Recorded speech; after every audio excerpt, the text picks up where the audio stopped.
Hi everybody, this is Kevin and welcome back to another video. And today I would like to share my thoughts on the recent announcement that Trails in the Sky First Chapter is being remade as Trails in the Sky the First. And dude, I couldn't even believe it. I was watching that Nintendo Direct live like most of you were, although I had to suffer through the first 20 minutes or so because, those indie games. Who even plays indie games? You couldn't pay me to play an indie game, but I guess that's a topic for another video. Once we got to the actual show, it was just JRPG after JRPG after JRPG. Just call it the JRPG Direct next time, because not only did we see a 15-second snippet of Trails in the Sky the First, but we saw Tales of Graces F remastered with more Tales of games to come, Suikoden 1 and 2 HD remastered, finally with a proper release date, Atelier Yumiya with a chick that might be as hot as Ryza. The verdict is still out on that one, and much, much more. But I was blown away seeing Estelle and Joshua in 3D for the 15-second snippet. I'm like, what? You can't be serious! And then I checked the Japanese Nintendo Direct and there was a 1-minute trailer. And then later that evening, Nihon Falcom uploaded a full 2-minute trailer. We're going to check out all of them in a second here. But there's been talk that Nihon Falcom has been wanting to either remaster, re-release, or remake the Sky games because they want players to have the proper entry point. It seems like every other week, oh, where do I start the Trails series? Start with Cold Steel 4 for all I care. But, you know, everyone has that endless debate. When the proper answer, start from the beginning. That's how it always should be. It's difficult for people because, you know, the Sky Trilogy is locked on the PC. People don't want to play on PC. They want console. I get it. I played them on PC, but, you know. Or PSP, which is even more difficult to get a hold of. And I understand in Japan, they were re-released on the Vita and the PS3 as well. But yeah, make it easier for players to get into it. And I would have been perfectly fine if they just decided to re-release the Sky Trilogy as they did Zero and Azure on the Switch and PS4, or I guess now the PS5. That would have been fine by me.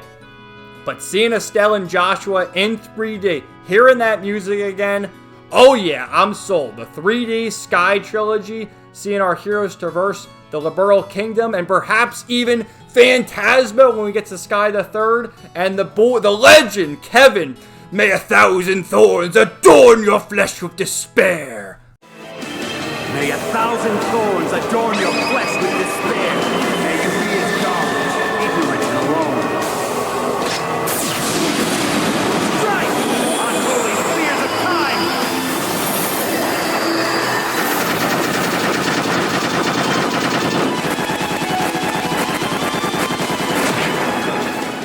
I can't fucking wait. So let's take a look at some of these trailers and get right to it. The music. Shara. Turn-based. You better believe it. So that's what you got. When you watch the English Nintendo Direct, that's all you got. And people are losing their fucking mind. Because look, Joshua in 3D. Estelle and her beautiful smile in 3D. Estelle and Joshua. Shara! Look at her! Oh my god! And then you saw a little bit of like the turn order and how it's going to be turn-based. But then you go check out the Japanese Nintendo Direct. There's a close to minute, 55-second trailer. 日本ファルコムが送る奇英雄跡伝説1作目英雄伝説空の奇跡ファーストチャプターがフルリメイク舞台は自然豊かなリベール王国主人公のエステと相棒のヨシュアは地域の平和を守る Watch out for the good professor 各都市で様々な依頼や事件魔獣討伐に挑む敵に接近するとシームレスにバトルが開始 Look at it, man! I fucking love it.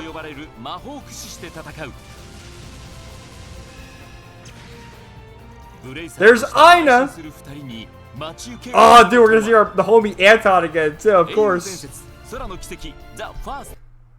Fucking amazing. Look at her. Look at her. Look at him. You gotta love it, man. You gotta love it. I mean, it's just seamless. And these graphics, of course, this engine is you know, the Daybreak 1 and 2 and Kaino Kiseki engine. It's turn-based though, because you saw Estelle, and this is the same case in the older games. You attack the enemies on the overworld, and then you get into the battle, but you still like the turn order and everything, so it's turn-based. It's fucking great. I love it. I love it. So let's see the full 2-minute trailer from Nihon Falcom.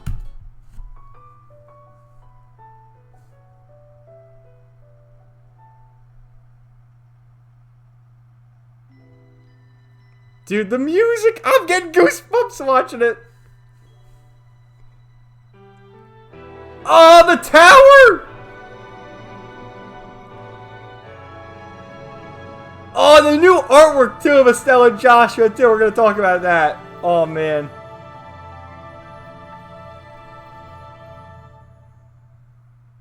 For the 20th anniversary.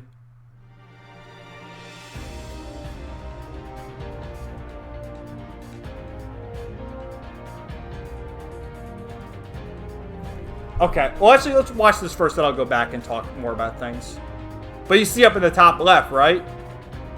It's perfect! It's perfect. The airship. Oh my god, I love it. There's Shara in the party.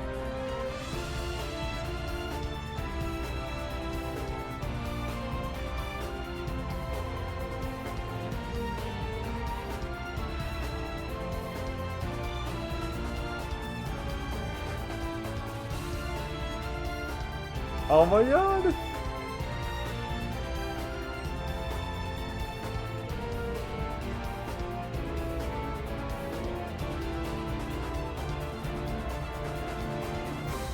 Oh, look at her!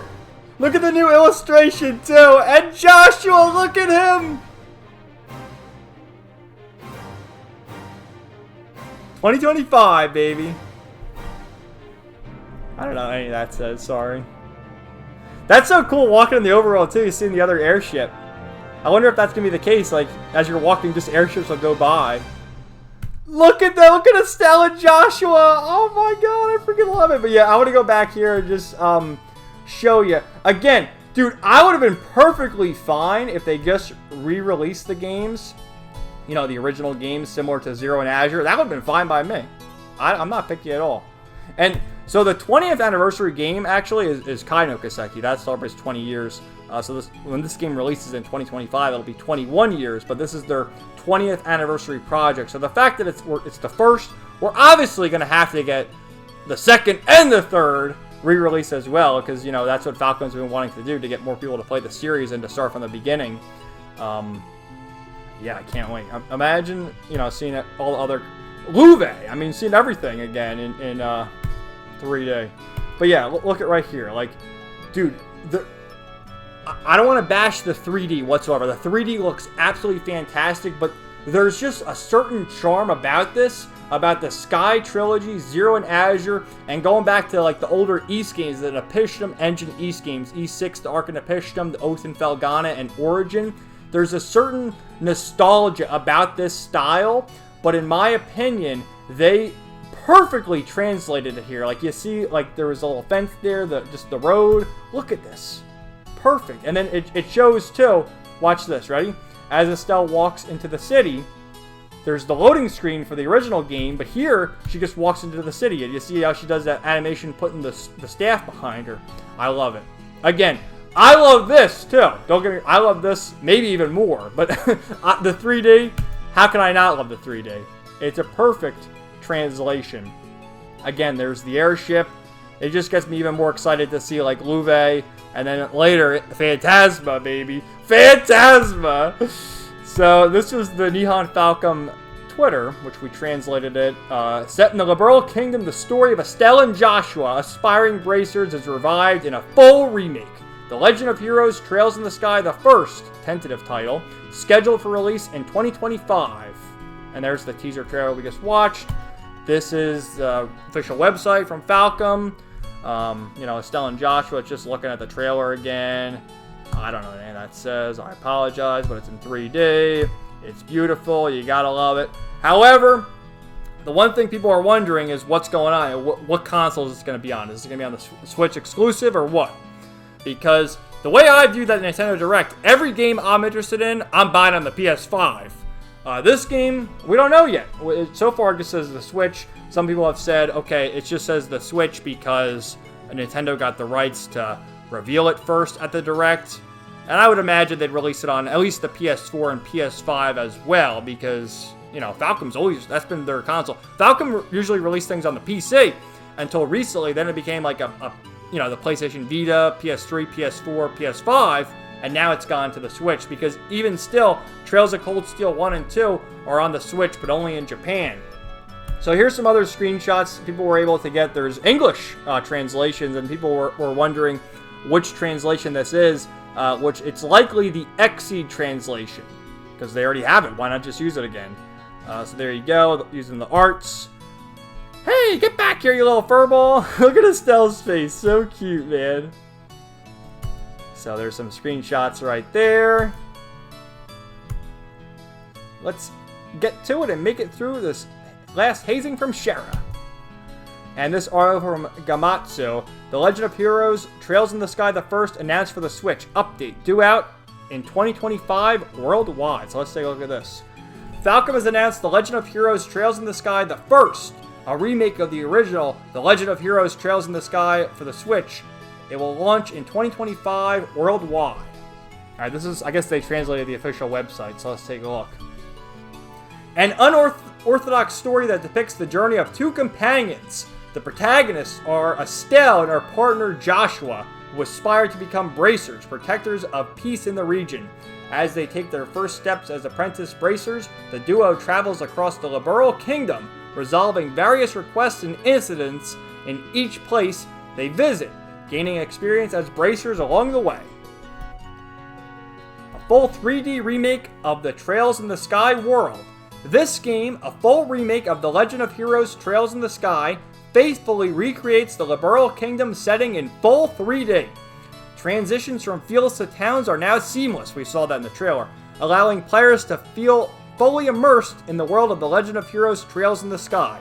System and battle. Attack enemies on the field to initiate command-based battles, meaning turn-based. Engage in combat using various attacks and magic spells called arts, following the turn order of allies and enemies. The game's intuitive and easy to understand controls ensure that even those new to RPGs can enjoy the game stress-free. Okay. Here's the trailer, the commercial, we already saw this. This is update. A Falcom representative has clarified the following platform and publishing related information to Gamatsu. Platforms. While the game has been announced for Nintendo Switch, a release on PlayStation and PC platforms is currently to be determined. What? What do you mean? There is a possibility that it could be released on these platforms, and if that decision is made, it'll be announced in a press release at a later date. Well, I anticipate it'll be released on the PS4 and PS5, but we'll see. Western publisher. This is the most interesting piece of news right here. At this time, the Western publisher is to be determined, which is why our company name was mentioned in the announcement. There is a possibility that we may handle distribution ourselves, but if arrangements are made with a local publisher, they will be responsible for the distribution instead. Okay, now, here's why that's a tricky thing, because the Trails in the Sky games, first chapter, second chapter, and the third, were all localized and published by Exceed Games. And Exceed Games also did Trails of Cold Steel 1 and 2. And NIS America took over Cold Steel 3, Cold Steel 4, Zero Azure, Reverie, so on and so forth. So, it appeared with these screenshots here that this is the Exceed translation. So, it would make sense if it's like as faithful as they say and they're not changing anything. Just use the Exceed translation. It'd just be easier. So that means, like, does Neon Falcom then have the rights to the Exceed translation? Or do they cooperate with Exceed and say, okay, Exceed, you'll release this in the US for us, please. Then you'll do like a limited edition and all that good stuff. Or do they run it through NIS America, since NIS America is the one who's doing Daybreak 2 and is going to probably do Kaino Kiseki. Like, you know, it's just a lot of behind-the-scene crazy shit. But then even Falcom, oh, we'll do it ourselves. I mean, I guess, why not? We'll have to wait and see. The thing with Falcom is the reason why it takes so long for translations typically is because they're a really small company. They're like 65 employees. The fact that they only have 65 employees and put out better looking games than these big publishers just tells you all you need to know. But something like that, I think, I don't know. They probably could, but we'll have to wait and see more information. The way I handle things, as I mentioned in this video, I hope it's not a Switch exclusive. God, the only reason I'm using my Switch right now to read Fate Stay Night, the visual novel, because it's only on Switch and Steam. But otherwise, PS4 and PS5 all the way, baby. Like, give me my option, please. And when they talk about making it more accessible for people, yeah, you definitely want to make it more accessible for people who don't want to play on the Switch. But, you know, whatever it is. I am very excited for this game. I can't wait. It'll be, you know, I just played through this game for the first time in 2023, so hasn't even been like 2 full years that I'm already nostalgic for just hearing the music. But it's a truly fantastic story. It gives people the proper starting point, you know, the first game in chronological order. And as someone who would have been fine with just the original games being re-released, the 3D version looks great. I can't say I'm not excited. So let me know what you guys thought in the comments down below. And stay tuned for more videos coming very, very soon. Thank you guys for watching. Have a great day. And peace out. 99.